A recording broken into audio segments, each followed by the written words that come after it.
சமூக ஆர்வலரான அன்னை வி.ஜி. சரவணன் அவர்கள் கடந்த 5 ஆண்டுகளுக்கு மேலாக ஸ்ரீவைகுண்ட தொகுதி மற்றும் அதன் சுற்று வட்டார பகுதிகளில் உள்ள ஆதரவற்ற ஏழை எளியவர்களுக்கு இல்லம் தேடி மதிய உணவு மற்றும் இரவு உணவு திட்டத்தை ஏற்படுத்தி உணவு வழங்கி வருகிறார்.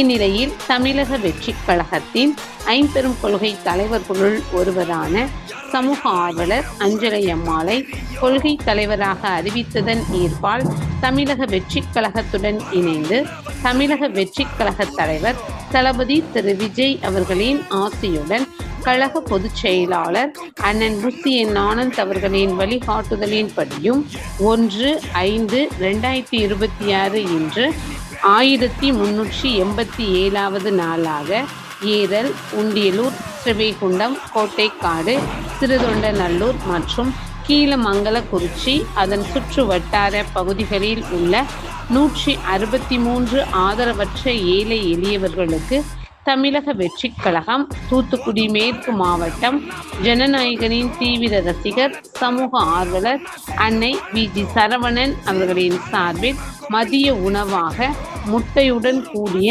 சாம்பார் சாப்பாடு வழங்கப்பட்டது.